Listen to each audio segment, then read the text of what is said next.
राम राम सभी को। एक्चुअली आज संडे ऐसे ही बैठे थे तो जैसे ये अभी सीजेपी वाला प्रोटेस्ट हुआ था, कांग्रेस जनता पार्टी वगैरह वाला, तो इसके लिए इनके कुछ क्वेश्चंस हैं। तो मैं ऐसे ही सोच रहा था कि इसकी एक वीडियो बनाता हूँ, क्योंकि मेरे पास भी जो है इनके भी आंसर करूँगा मैं विद जो है सभी को बताता हूँ कि क्या था ये। मतलब जस्ट मेरा पॉइंट ऑफ व्यू है, हो सकता है सभी का इस पे अलग अलग रिएक्शंस हो और सभी के अलग अलग हो। तो हाँ, अब बताओ क्या पूछ रहे थे आप। राम राम जी सभी को। मैं इनसे ये पूछ रही थी कि पिछले दिनों सीजेपी, मैंने सुना है सोशल मीडिया पे बहुत कुछ आ रहा है, ये सीजेपी है क्या? ये सीजेपी जो है कांग्रेस जनता पार्टी मेनली ये कई दिनों से जो है ये इसको सोशल मीडिया पे काफ़ी ट्रेंडिंग ये चल रही है। और एक कोई बंदा है जिसने सोशल मीडिया पे सिर्फ एक पेज बनाया था, बट लोगों को लग रहा है कि ये कोई एक पॉलिटिकल पार्टी बन गई है, ठीक है। बट मतलब ये कोई पार्टी नहीं है, ये सिर्फ एक सोशल मीडिया पे एक बंदे ने पेज बनाया हुआ है। और इस पेज के जो फॉलोवर्स वगैरह है वो काफ़ी बढ़ गए हैं अचानक से ना। इसके लगभग 10 दिनों में 22 मिलियन के करीब, 12 मिलियन पता नहीं 22 मिलियन फॉलोवर हो गए हैं। तो इसलिए लग रहा है। तो और इन्होंने फिर एक आंदोलन करने की सोची थी, जिसमें इन्होंने जो बेरोज़गारी है या फिर जो पेपर लीक हो रहा है उसके जो ये मुद्दे थे वो काफ़ी इन्होंने उठाए थे। तो इसलिए जो है कि जो भी जनता थी, इन्होंने इनका पेज भी काफ़ी फॉलो करा, लाइक करा। तो बस वही है सीजेपी।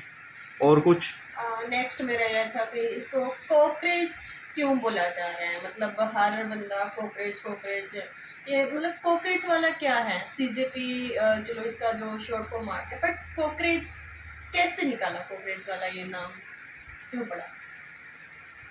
कोकरेज क्या है कि इसमें भी अलग अलग वो हैं, जैसे अलग अलग चीज़ें आ रही है निकल के। क्योंकि एक वैसे तो ये बोल रहे हैं कि ये एक सिंबल है जो जैसे अब ये जो इनका अभिषेक दीपके या अभिजीत दीपके जो है, वो बोल रहे हैं कि इन्होंने कोकरेज नाम इसलिए रखा है कि ये एक हमारा सिंबल है।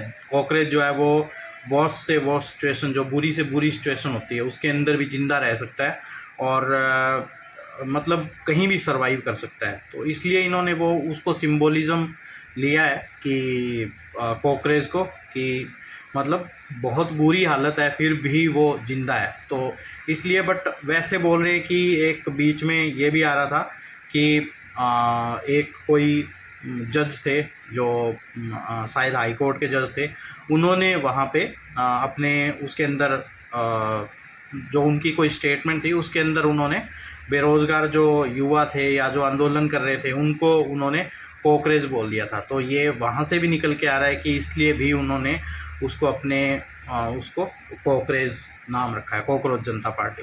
ओके। नेक्स्ट ये था कि मैं ये पूछना चाह रही थी, ये दिल्ली में ही प्रोटेस्ट क्यों कर रहे हैं? दिल्ली का क्या, दिल्ली को ही क्यों चुना इन्होंने? दिल्ली को वैसे तो चलो कोई मेन वो रीज़न नहीं है दिल्ली को चूज़ करने के लिए। बट दिल्ली में क्या है कि मतलब इसको क्या होता है कि दिल्ली में अगर कोई प्रोटेस्ट होता है ना, तो उसको नेशनल मीडिया जो होती है, नेशनल मीडिया है या फिर इंटरनेशनल मीडिया भी वहाँ पे है।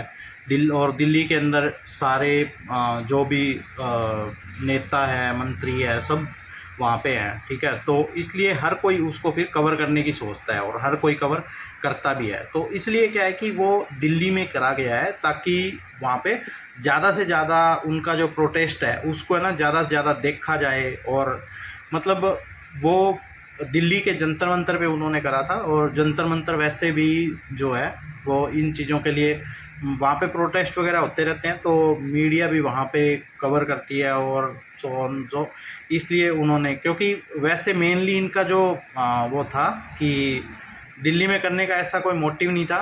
ये बाद में अभी जैसे रिसेंटली जो है अभी शायद सैटरडे को फ्राइडे को हुई थी यहाँ पे लखनऊ में।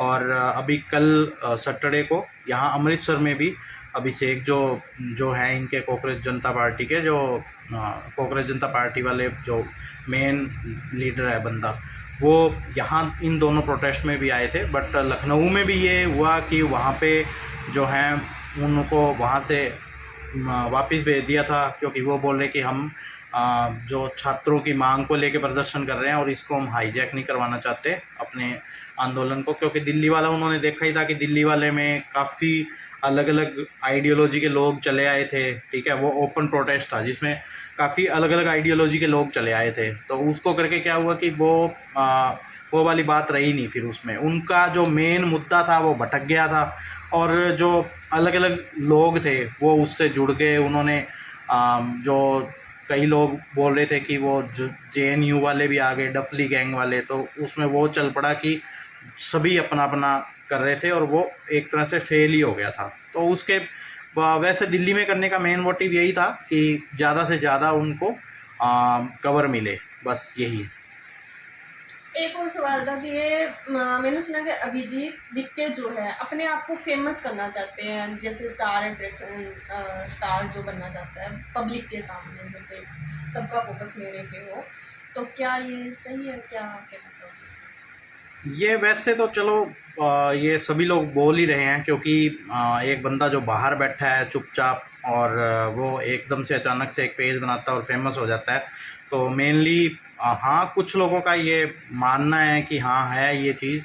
बट मेनली लोग यही बोल रहे हैं इसके लिए कि जो उन्होंने उस चीज़ को एड्रेस किया है, उन मुद्दों को उठाया है जो कि मतलब जो स्टूडेंट्स के मुद्दे थे, या जिन पे स्टूडेंट्स या यंग जनरेशन जो बात करना चाहते थे इतने टाइम से, जो दबा हुआ था जो मामले दबे हुए थे, जिससे मोदी सरकार को ये थर्ड टर्म चल रही है, तो क्या है कि एंटी इनकम्बेंसी काफ़ी ज़्यादा होती है, तो उस वजह से काफ़ी मुद्दे जो हैं, एक ही सरकार है, फिर इधर से बहुत से राज्यों में भी उनकी गवर्नमेंट है, तो उसकी वजह से क्या है कि मतलब काफ़ी मुद्दे दब जाते हैं। तो लोगों का मानना है कि उसने एक पेज ने उन्हें बोलने का, उन्हें मतलब वहाँ पे एक वो दे दिया है। तो हो भी सकता है कि उन्होंने अपनी पॉपुलैरिटी के लिए बनाया हो, बट हाँ उन्होंने मुद्दे भी सही उठाए हैं जैसा अभी तक उनके पेज पे। बट जैसा जब वो ज़मीन पे आए थे, जब वो जंतर मंतर पे पहुँचे थे, तब ऐसा कुछ एज सच नहीं लगा था, क्योंकि वहाँ पे जो मुद्दे थे वो भटक गए थे। फिर उन्होंने वहाँ से जो ज़्यादा लोग नहीं उनके साथ जुड़ पा रहे थे, उन्होंने 2-4 आज़ादी आज़ादी वाले नारे लगाए थे। फिर उसके बाद जब सोनम वांगचुक वहाँ पहुँचे थे, तो उसके बाद थोड़ा वहाँ पे माहौल ठीक हुआ था। नहीं तो पहले प्रोटेस्ट में इतना कुछ ऐसा लग नहीं रहा था कि ये सक्सेस भी हो पाएगा या नहीं हो पाएगा। तो बस यही है, मिला-जुला रिएक्शन है सभी का। तो वो तो बाकी अब आगे पार्टी बनेंगी या नहीं बनेंगी, या ये क्या करेंगे, इनके आगे के स्टेप्स देख के हम जस्टिफाई कर सकते हैं इसको। अभी इस पे कुछ नहीं कह सकते। और इसमें आपकी क्या राय है सीजेपी के बारे में? आप क्या कहना चाहते हो? मतलब सोशल मीडिया पे तो हम बहुत कुछ सुन रहे हैं, लेकिन आपकी क्या राय है? और इसका मेन है कि क्वेश्चन पूछने का ये कि इन लोगों तक भी वो पहुँचे। मतलब हम एक डिस्कस कर रहे हैं वैसे ही जनरली, तो हम एक दूसरे की राय जानना बहुत ज़रूरी है कि सीजेपी क्या है। तो यही हम आपसे भी पूछना चाह रहे हैं, मतलब क्या कहना चाहिए? वही है, इन्होंने अभी तक जो जैसे मुद्दे उठाए हैं वो तो ठीक ही उठाए हैं। कि जैसे इन्होंने बोला कि मतलब जो अभी पीछे जैसे एक नीट का एग्ज़ाम था, उसके जो पेपर लीक्स हुए थे, और भी बड़ी जगह पे पेपर लीक्स वगैरह होते हैं, जिसमें हज़ारों लाखों स्टूडेंट्स जो होते हैं वो काफ़ी सफ़र करते हैं, क्योंकि पहले वो उसके लिए प्रिपरेशन कर रहे होते हैं, उनके वो अपनी स्टडी के अकॉर्डिंग उसके तैयारी भी कर रहे होते हैं, घर पे तैयारी कर रहे होते हैं, अपना टाइम स्पेंड कर रहे होते हैं। फिर उसके बाद उन्होंने बहुत से स्टूडेंट्स, जैसे आजकल कंपटीशन बहुत ज़्यादा है, तो उसके करके क्या है कि स्टूडेंट्स अलग अलग कोचिंग इंस्टीट्यूट्स को भी फ़ीस दे रहे हैं, जो हाईली ट्रेंड, हाईली प्रोफेशनल जो टीचर्स हैं, जो दावा करते हैं कि हम आपकी नीट क्लियर करवा देंगे या हम आपका एग्ज़ाम क्लियर करवा देंगे, उनको भी मोटी फ़ीस देते हैं। ठीक है, तो पैसा भी लगता है, टाइम भी लगता है, और उसके बाद फिर अपने घरों से इतनी दूर जा के वो एग्ज़ाम देने भी जाते हैं, एग्ज़ाम सेंटर्स भी काफ़ी दूर होते हैं, चलो कई एग्ज़ाम्स में तो ये मिक्सअप का है कि जैसे, और उसके बाद जब एग्ज़ाम जो है वो कैंसिल हो जाता है तो बड़ा ऐसे वो लगता है कि हमने इतनी तैयारी करी है, ठीक है, और उसके बाद जो एग्ज़ाम है वो कैंसिल हो जा रहा है या फिर वो लीक हो गया है, और पता चला कि किसी एक पर्टिकुलर किन्हीं सेट ऑफ पीपल्स जो कहीं बैठे हुए हैं, जो सिर्फ अपना उल्लू सीधा करने के लिए या थोड़े से पैसों के लिए उस एग्ज़ाम को लीक कर रहे हैं। तो उसमें क्या है कि गुस्सा है लोगों में, और इनको गवर्नमेंट को सोचना भी चाहिए इस चीज़ के लिए, और ये भी है कि ऐसा इस पे जल्दी से अगर कोई निर्णय नहीं आता है या फिर इस पे कोई एक्शन नहीं लिया जाता है, अगर जो इसके एजुकेशन मिनिस्टर हैं, तो हो सकता है कि आगे जाके ये बढ़ भी सकता है। और क्योंकि अगर इतना बड़ा एग्ज़ाम होता है नीट का, क्योंकि छोटा एग्ज़ाम नहीं होता है कोई, तो उसमें इतने बड़े बड़े अधिकारी होते हैं, लगे होते हैं, अगर उनसे भी सिक्योरिटी नहीं हो पाती है, या फिर अगर वो भी अगर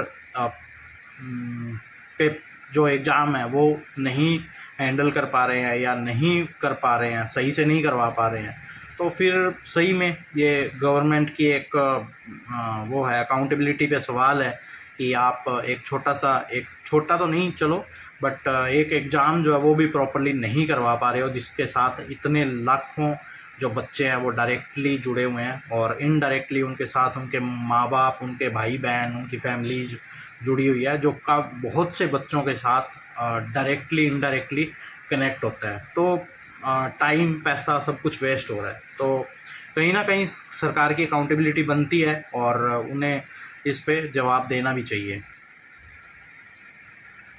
okay, thank you for the answers. और सोशल मीडिया जो लोग हमें देख रहे हैं, मैं उनको भी यही कहना चाहूँगी कि अगर आपकी क्या राय है आप हमें कमेंट में बता सकते हैं, आप क्या कहना चाहोगे, और सुनिए इनकी ज़बानी। चलो ठीक है, ये बस यही था, हम चलिए। ऐसे ही बैठे जनरली डिस्कशन कर रहे थे, तो मैंने बस ऐसे वीडियो रिकॉर्ड कर लिया है, और अब देखते हैं जो भी है। आप भी बताना आपको क्या लग रहा है, और जो ये आंदोलन हुआ था काफ़ी अच्छा था, बट जैसा कि इससे कुछ निकला नहीं है, बट निकलना चाहिए था कुछ, और एटलीस्ट जो जिनकी अकाउंटेबिलिटी है गवर्नमेंट के अंदर, जो एजुकेशन मिनिस्टर हैं, उनको तो अपनी अकाउंटेबिलिटी तो लेनी चाहिए, और उनको सही में इस्तीफ़ा देना चाहिए उनको। तो आप क्या सोचते हो, क्या बोलते हो? और अब जब भी हम डिस्कस करेंगे ऐसी चीज़ों के लिए, तो मैं एक वीडियो रिकॉर्ड करके ज़रूर डालूँगा आपके लिए, क्योंकि हम काफ़ी टॉपिक्स पे डिस्कस करते हैं, बट हमारी डिस्कशन ऐसे ही रह जाती है। अब आप लोग भी जुड़ोगे तो आप लोगों को भी हम साथ में लेंगे, आपके भी जो सवाल जवाब होंगे वो भी कमेंट्स में हम पढ़ेंगे, और आप भी बताना। और अगर कोई हमें ज्वाइन करना चाहता हो तो वो भी बताना, हम फिर बैठ के साथ में भी डिस्कस करेंगे। ठीक है, नेक्स्ट वीडियो फिर से लेके आएंगे, तो तब तक के लिए राम राम, बाय बाय। और कमेंट में ज़रूर बताना अपना जो भी आपका कुछ भी वो हो, तो वो ज़रूर बताना।